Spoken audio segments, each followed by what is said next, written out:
Hi friends, welcome to Biology Simplified Tamil. நான் உங்கள் Senthilnathan. Very attractive ப்ரெசன்டேஷனோட நம்ம எவல்யூஷன் சாப்டரை மறக்காமல் இருக்கிற மாதிரி ஈஸியாக ஞாபகம் வச்சுக்கிற மாதிரி எக்ஸாமில் எவல்யூஷன்லேருந்து கொஷின் கேட்டால் ஃபுல் மார்க் வாங்குற மாதிரியான ஒரு ப்ரெசன்டேஷன் பாடம் தான் இப்போ படிக்க போகிறோம்.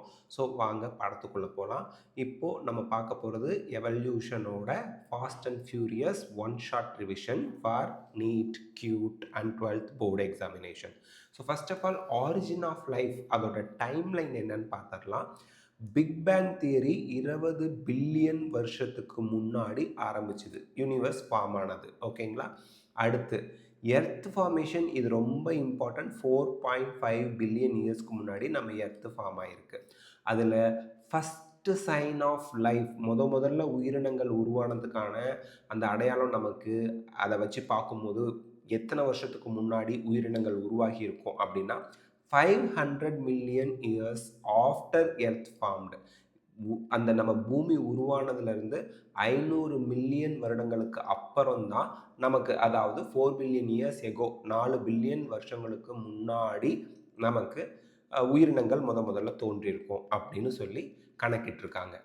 இப்போது தியரிஸ் ஆஃப் ஆரிஜின், உயிரினங்கள் எப்படி உருவாயிருக்கும் பூமியில் அப்படிங்கிறதுக்கான தியரிஸில் ஃபஸ்ட்டு தியரியில் பேன்ஸ்பெர்மியா வருது. பேன்ஸ்பெர்மியானா ஸ்பேஸ்லேருந்து ஸ்போர்ஸ் வந்து விழுந்து அதுலேருந்து உயிரினங்கள் உருவாகி இருக்கலாம் அப்படிங்கிறது. அடுத்து ஸ்பான்டேனியஸ் ஜெனரேஷன், அதாவது அதுவாக உயிரினங்கள் உருவாகி இருக்கும். லைஃப் ஃப்ரம் ராட்டிங் மேட்டர்ஸ், அழுகி போயிட்டு இருக்கக்கூடிய ஆர்கானிக் மேட்டர்ஸில் இருந்து உயிரினங்கள் உருவாகி இருக்கும் அப்படிங்கிறது ஸ்பான்டேனியஸ் ஜென்ரேஷன். இதை லூயிஸ் பாஸ்டர் தவறு அப்படின்னு சொல்லிட்டாரு. அடுத்து கெமிக்கல் எவல்யூஷன், ஆர்என்ஏ, புரோட்டீன்ஸ், இதிலிருந்து தான் உயிரினங்கள் உருவாயிருக்கும். ஸோ ஒப்பாரின் அண்ட் ஹால்டேன் தான் life from non living organic molecules. So உயிரில்லாத ஆர்கானிக் மாலிக்யூல்ஸ், அதுக்கு உயிர் கிடையாது, அதுலேருந்து தான் உருவாரிக்கும் அப்படின்னு சொல்லி ஒப்பாரின் அண்ட் ஹால்டேன் சொன்னாங்க. ஆர்என்ஏ, புரோட்டீன்ஸ் இதில் இருந்து அப்படின்னு சொன்னாங்க. அடுத்து ஹோமோலாகி வெர்சஸ் அனலாகி, இது ரொம்ப ரொம்ப ரொம்ப ரொம்ப ரொம்ப important topic for NEET examination from this chapter. Homologous ஆர்கன்ஸ்னால் என்ன? இதை வந்து நம்ம டைவர்ஜென்ட் எவல்யூஷன்னு சொல்லுவோம். இதை பேஸ் பண்ணி கொஷின் அசஸ் அண்ட் ரீசனில் கேட்பாங்க, நோட் பண்ணி வைங்க. ஸோ இதோட லாஜிக் என்ன, டெஃபினிஷன் என்ன? சேம் ஆரிஜின் அல்லது சேம் ஸ்ட்ரக்சர், ஆர்கன்ஸ் இருக்கு இல்லையா, உறுப்புகள், அது வந்து உருவானது, ஆரிஜினேட் ஆனது சேமாக இருக்கலாம் அல்லது அதோட அமைப்பு சிமிலராக இருக்கலாம், ஆனால் அதோட ஃபங்க்ஷன் வேறு வேறையாக இருக்கும். உதாரணத்துக்கு அனிமல்ஸில் வேல்ஸ்னால் நீலத்திமிங்கலம்னு சொல்லுவோம். அதுக்கு இருக்கக்கூடிய ஃப்ளிப்பர் ஸ்விம் பண்ணுறதுக்காக வச்சுருக்கோம். பேட்ஸ் வந்து பார்த்திங்கன்னா வவ்வால், அது வந்து விங்ஸ் பறக்கிறதுக்காக வச்சுருக்கோம். இது எல்லாமே 4 லிம்ஸுங்க, முன் கைகள். சீட்டாவோட லெக்ஸு ஓடுறதுக்காக வச்சுருக்கோம். ஹியூமன்ஸோட ஹேண்ட்ஸு நம்ம பொருட்களை எடுக்கிறதுக்கு வைக்கிறதுக்கு இந்த மாதிரி பயன்படுத்துகிறோம். ஸோ இந்த 4 அனிமல்ஸ்லேயுமே உங்களுக்கு ஆரிஜின் ஸ்ட்ரக்சர் சிமிலர் தான். ஃப்ளிப்பர்ஸ், விங்ஸ், லெக்ஸ், ஹேண்ட்ஸ், இது எல்லாமே 4 லிம்ஸ், முன் கைகளை தான் குறிக்குது. பட் ஆனால் அதோட ஃபங்க்ஷன் கிராஸ்பிங், எடுக்கிறது வைக்கிறது மனிதர்களுக்கு, அதே சீட்டாவுக்கு ஓடுறது, அதே போல் பேட்ஸுக்கு பறக்கிறது, நீலத்திமிங்கலம் வேல்ஸ்க்கு வந்து ஸ்விம்மிங்க்கெலாம் ஹெல்ப் பண்ணுது. அதே பிளான்ஸில் ஹோமோலாகஸ் ஆர்கன்ஸ், டைவர்ஜென்ட் எவல்யூஷனுக்கு எக்ஸாம்பிள் என்ன அப்படின்னு பார்த்தீங்கன்னா thorns of bougainvillea and tendrils of cucurbita, இது ரெண்டும் வந்துடும். ஸோ இது ரெண்டுமே ஸ்டெம்மில் இருக்கக்கூடிய மாடிஃபிகேஷன் மாதிரி வருது.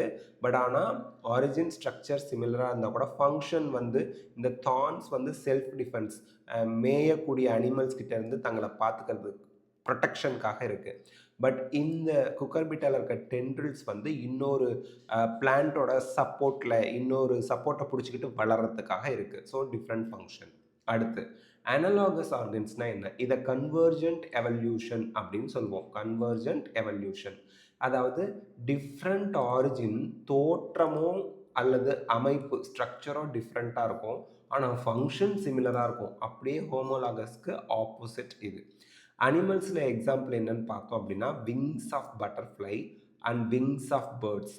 ஸோ பேர்ட்ஸோட விங்ஸ் வந்து origin different, structure different. Birds அதே போல் பட்டர்ஃப்ளையோட விங்ஸ் வந்து ஜஸ்ட் அதோட எக்ஸ்டர்னல் அவுட் க்ரோத் தான். அப்போ இது ரெண்டுமே பறக்கிறதுக்கு தான் ஹெல்ப் பண்ணுது, ஆனால் origin and structure different. Eyes of octopus and eyes of mammals இதோட ஆரிஜின் ரெண்டுமே டிஃப்ரெண்ட் தான், பட் சிமிலர் ஃபங்க்ஷன் பார்க்கறதுக்கு தான் ஹெல்ப்ஃபுல்லாக இருக்குது. அதே போல் பிளான்ட்ஸில் அனலாகஸ் ஆர்கன்ஸ்க்கு எக்ஸாம்பிள் என்ன அப்படின்னா ஸ்வீட் பொட்டேட்டோ. ஸ்வீட் பொட்டேட்டோ அப்படிங்கிறது ரூட்டோட மாடிஃபிகேஷன், வேரோட மாற்று ரூ. அதே பொட்டேட்டோ உருளைக்கிழங்கு இருக்கு இல்லைங்களா, பூரி மசாலா வச்சு சாப்பிடுவோமே, அது ஸ்டெம்மோட modification. So origin different, root stem, but functioning storage of food material அப்படிங்கிற உணவை சேமிக்கிற ஒரே சிமிலர் ஃபங்க்ஷன் தான். ஸோ அதனால் இந்த டாபிக் நல்லா பார்த்துங்க. ஹோமோலாகி அனலாகி ரொம்ப இம்பார்ட்டன்ட். என்சிஆர்டில் இருக்க அத்தனை எக்ஸாம்பிளும் இங்கே கொடுத்தாச்சு. அடுத்து நேச்சுரல் செலெக்ஷன். நேச்சுரல் செலெக்ஷனில் வந்து நம்ம ஃபஸ்ட்டு பார்க்குற எக்ஸாம்பிள் இண்டஸ்ட்ரியல் மெலானிசம். மெலானிசம் அப்படின்னாலே பிளாக் கலரில் இருக்கிறது. 1850ஸில் நமக்கு வந்து இண்டஸ்ட்ரியலைசேஷன் பெருசாக வரல, பொல்யூஷன் இல்லை, ஏர்லாம் பியூராக இருந்துச்சு. அப்போ பிளான்ட்டோட ஸ்டெம்லலாம் வந்து பார்த்திங்கன்னா லைக்கன்ஸ் ஆர் லிச்சன்ஸ் நல்லா வளர்ந்துருந்துச்சு. அப்போது மாத் வந்து 2 types of moth, white moth, black மாத்னு இருந்தது. ஸோ இந்த ஒயிட் பேக்ரவுண்டில் பிளாக் மாத்து ப்ரெடேட்டர்ஸ்க்கு, அதை திங்கக்கூடிய பறவைகளுக்கு தெளிவாக தெரிஞ்சதுனால அந்த பறவைகள் பிளாக் மாத்தை செலக்டிவாக பிடிச்சி தின்னுட்டு போனாங்க. அவங்க தான் விசிபிளாக தெரிஞ்சாங்க. அப்போ ஒயிட் மாத்தோட பாப்புலேஷன், இந்த வெள்ளை பட்டாம்பூச்சி மாதிரி இருக்குது பார்த்தீங்களா, அதோட எண்ணிக்கை ஜாஸ்தியாக இருந்தது. அதே 1900ங்களுக்கு அப்புறம் பிளாக் மாத் இருக்குது பார்த்தீங்களா, அது ஜாஸ்தி ஆகிடுச்சு, ஒயிட் மாத் கம்மியாக போச்சு. ஏன்? இண்டஸ்ட்ரியலைசேஷன் வந்ததும் அந்த இண்டஸ்ட்ரியலைசேஷன் அதுலேருந்து வரக்கூடிய புகை காற்றை பொல்யூட் ஆக்குச்சு. அது மட்டும் இல்லாமல் அதுலேருந்து இந்த புகையில் இந்த சூட் பிளாக் கலரில் இருக்குது பார்த்தீங்களா, அது அந்த மரப்பட்டைகளில் படிஞ்சு அதில் வளரக்கூடிய லைக்கன்ஸ் எல்லாத்தையும் கொன்னுடுச்சு, மரப்பட்டையும் பிளாக் ஆகிடுச்சு. அப்போது ஒயிட் கலர் மாத் விசிபிளாக தெரியவும், ப்ரெடேட்டர்ஸ் அதை பிடிச்சி திங்கக்கூடிய பறவைகள் ஒயிட் கலர் மாத்தை செலக்டிவாக பிடிச்சிட்டு போணுச்சு. பிளாக் கலர் மாத் வந்து அந்த பட்டையாக இருக்கிறதுனால அதோட பாப்புலேஷன் ஜாஸ்தி ஆயிடுச்சு. இதை தான் நம்ம நேச்சுரல் செலெக்ஷன் அப்படின்னு சொல்கிறோம். ஸோ நேச்சரில் சேஞ்ச் வரும்போது அந்த பாப்புலேஷன்லேயும் சேஞ்ச் வருது அப்படிங்கிறது. அடுத்து இங்கே natural selection does not create new species.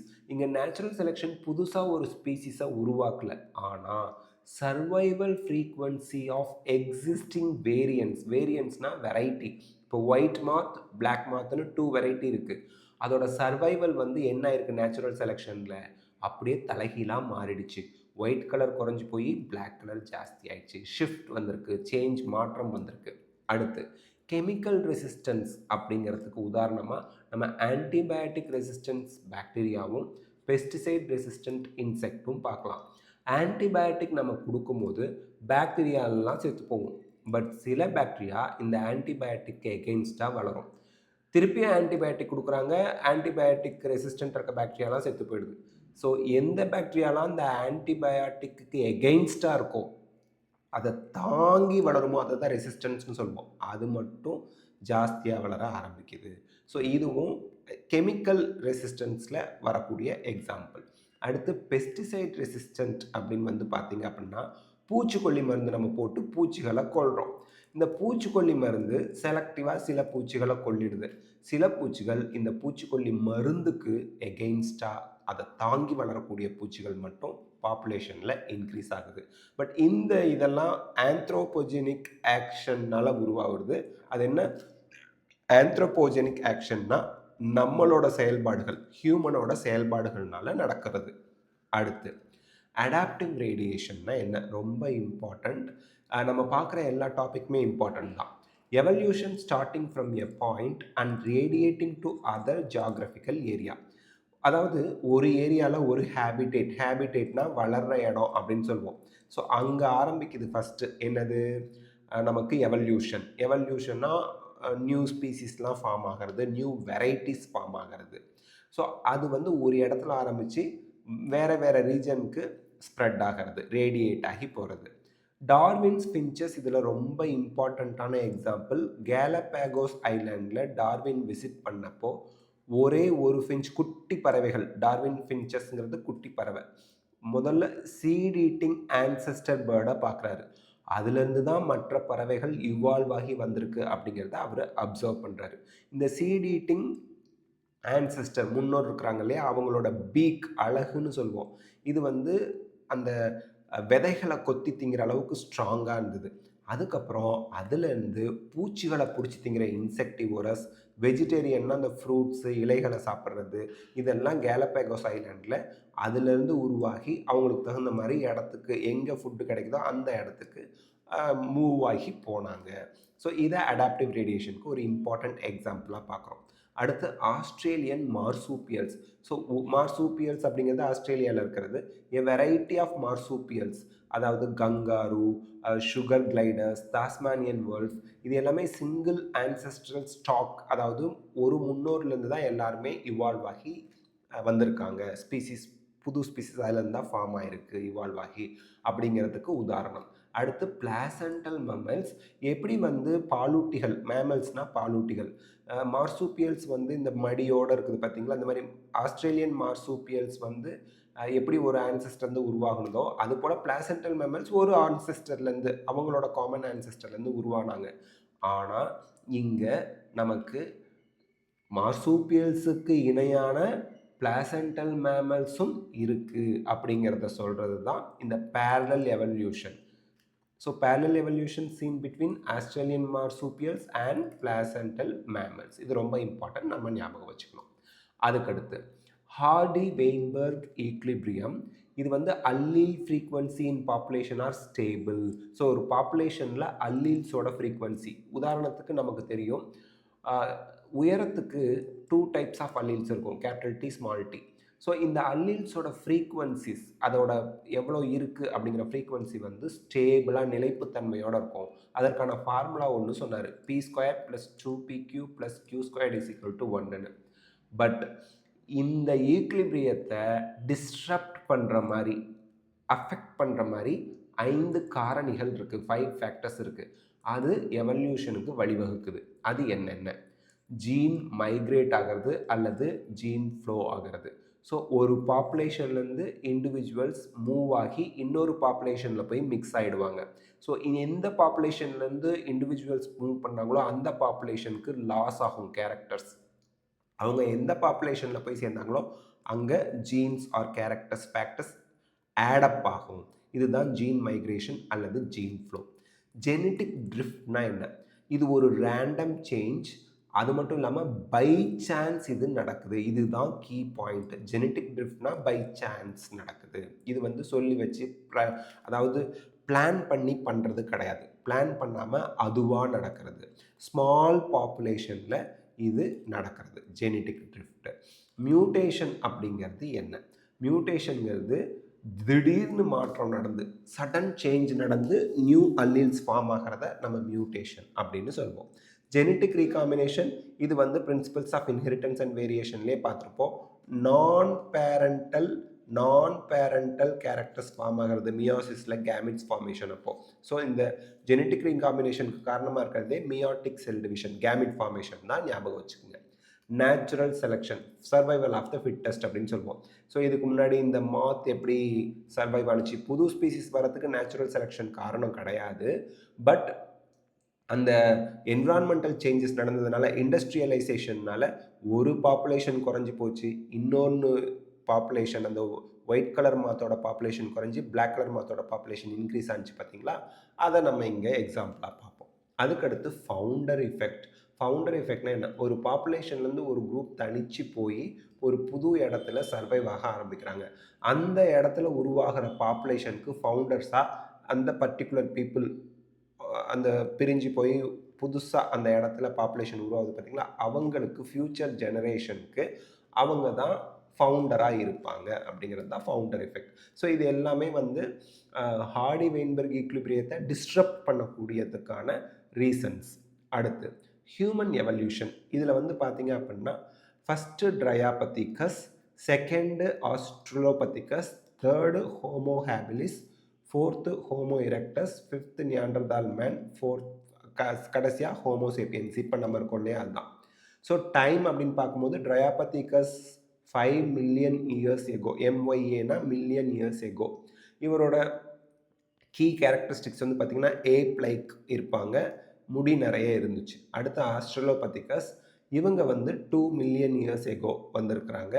இவங்க வந்து ஆஃப்ரிக்கன் கிராஸ்லேண்ட் இது அங்கே இருந்திருக்காங்க. கல்லால் ஆன அந்த ஆயுதங்களை வச்சு இவங்க வேட்டையாடி இருக்கிறத ரிப்போர்ட் பண்ணியிருக்காங்க. ஹோமோ ஹேபிலிஸ் நமக்கு வந்து இங்கே பிரெயின் கெப்பாசிட்டி ரொம்ப important. 650 to 800 கிரானியல் capacity. Human like first அந்த எவல்யூஷனில் வர்றது இவங்க தான். டூல் மேக்கர்னும் இவங்கள சொன்னாங்க. 1.5 மில்லியன் இயர் எகோ உருவானது ஹோமோ எரெக்டஸ். இவங்களோட கிரானியல் கெப்பாசிட்டி 900. நேராக நடந்தாங்க, கறியை சாப்பிட்டாங்க. அடுத்து நியாண்டர்தால் மேன் 100,000லேருந்து 40,000 இயர்ஸ், கேனா 1000ங்க எகோ இருந்திருக்காங்க. இவங்களோட கிரானியல் capacity 1400. This is very important. இது வந்து பார்த்திங்கன்னா இவங்க இறந்து போனவங்கள புதைச்சாங்க, இவங்க மறைஞ்சிக்கிட்டாங்க, க்ளாத்ஸ் துணிகளை பயன்படுத்தினாங்க. ஹோமோசேப்பியன் 75,000லேருந்து 10,000 இயர்ஸ் எகோ. இவங்க வந்து மாடர்ன் மேன்னு சொல்கிறோம். ஸோ கேவ் ஆர்ட்டெல்லாம் 18K, அதாவது 18,000 வருஷத்துக்கு முன்னாடி கேவ் ஆர்ட்டெல்லாம் நம்ம இப்போ இருக்கக்கூடிய மனிதர்களால் உருவாக்கப்பட்டதாக கண்டுபிடிச்சிருக்காங்க. ரொம்ப இம்பார்ட்டண்ட். டார்வினுக்கும் ஹியூகோ டி விரிஸ்க்கும் நீங்கள் டிஃப்ரென்ஸ் தெரிஞ்சு வச்சுக்கணும். டார்வினோட வேரியேஷன், ஹியூகோ டி விரிஸோட மியூட்டேஷன், இது ரெண்டுக்கும் உள்ள வித்தியாசம் என்ன?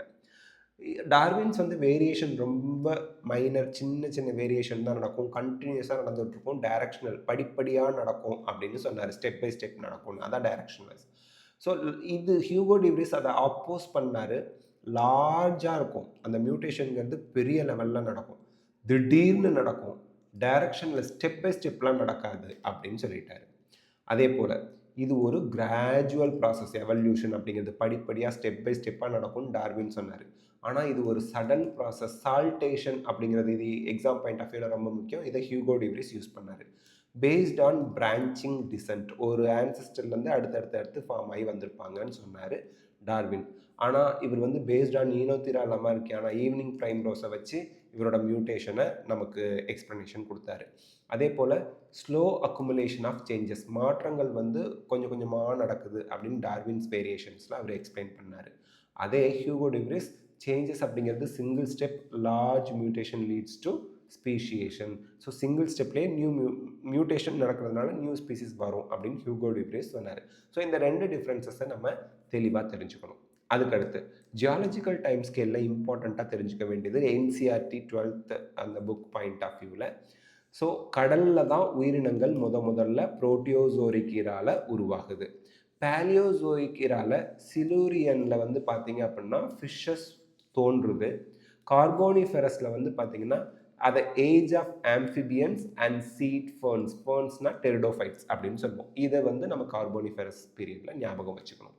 அதுக்கடுத்து மீசோசோயிக் ஈராவை பொறுத்த வரைக்கும் ஏஜ் ஆஃப் ரெப்டைல்ஸ் அப்படின்னு சொல்லுவாங்க. ட்ரையாசிக்கில் தான் டைனோசர் வருது. ஜுராசிக்கில் டைனோசர்ஸும் அதோட ஆதிக்கம் ஜாஸ்தியாக இருக்குது. டைனோசர்ஸோட ஆதிக்கம் ஜுராசிக்கில். அண்ட் பறவை அப்போ தான் உருவாகுது. கிரிட்டேஷியஸில் டைனோசர்ஸ் அழிஞ்சு போகுது. சீனோசோயிக் ஈரால ஏஜ் ஆஃப் மேமல்ஸ்னு சொல்கிறோம், பாலூட்டிகள். Rise of modern birds and mammals எல்லாம் இந்த சீனோசோயிக் ஈரால தான் இருக்குது. இதெல்லாம் இம்பார்ட்டன்ட், ஞாபகம் வச்சுக்கோங்க. Important living fossils and connective லிங்க்ஸில் நம்ம தெரிஞ்சுக்க வேண்டியது சீலோகேந்த் லோப்ஃபின் அப்படின்னு சொல்லுவாங்க. அது அழிஞ்சு போச்சு, எக்ஸ்டிங்னா அழிஞ்சு போச்சுன்னு நினச்சிட்டு இருந்தோம். பட் இப்போது அதை ஃபைண்ட் அவுட் பண்ணியிருக்காங்க. இதுதான் ஆன்செஸ்டர் ஆஃப் மாடர்ன் ஆம்ஃபிபியன்ஸ். இப்போ இருக்க ஆம்ஃபிபியன்ஸோட முன்னோர்களாக இவங்கள தான் நம்ம சொல்கிறோம். யார்? Coelacanth. Archaeopteryx missing link between reptiles and birds. ரெப்டைல்ஸ்னால் ஊர்வன, பேர்ட்ஸ்னால் பரப்பன. இந்த ரெண்டுக்கும் இடையில இருக்கக்கூடிய ஒரு மிஸ்ஸிங் லிங்காக இந்த ஆர்கியோப்டெரிக்ஸை பார்க்குறோம். இதுக்கு பற்கள் இருந்துச்சு, வால் இருந்துச்சு. அதாவது ரெப்டைல்ஸ் ஊர்வன மாதிரி பற்களும் வாலும் இருந்துச்சு. அதே போல் பறவைகள் மாதிரி ரெக்கைகள் இருந்துச்சு. ஆர்னித்தோரிங்கஸ் அப்படிங்கிறது பிளாட்டிபஸ். இது connecting link between reptiles and mammals. மேமல்ஸ்க்கும் ரெப்டைல்ஸ்க்கும் இடையில இருக்கக்கூடிய கனெக்டிங் லிங்காக இந்த ஆர்னித்தோரிங்கஸை சொல்கிறோம். ஸோ இதோட பிடிஎஃப் உங்களுக்கு நம்ம டெலகிராம் சேனலில் ஷேர் பண்ணி அதோட லிங்க்கை வந்து நம்ம கீழே டிஸ்கிரிப்ஷனில் கொடுத்துருக்கோம். இந்த வீடியோ உங்களுக்கு ஹெல்ப்ஃபுல்லாக இருந்தால் லைக், ஷேர், கமெண்ட் பண்ணுங்கள். அண்ட் நெக்ஸ்ட் வீடியோவில் ஈகாலஜி யூனிட் ஆரம்பித்து அதோட ஃபாஸ்ட் அண்ட் ஃபியூரியஸ் ரிவிஷன் பார்க்கலாம். All the best of luck. God bless you. Thank you. உங்கள் ஃப்ரெண்ட்ஸுக்கும் அவங்க பயாலஜி ஸ்டூடெண்ட்டாக இருந்தால் இதை ஷேர் பண்ணுங்கள். காம்படிட்டிவ் எக்ஸாமுக்கு படிக்கக்கூடியவங்களுக்கும் ஷேர் பண்ணுங்கள். ரொம்பவே ஹெல்ப்ஃபுல்லாக இருக்கும்.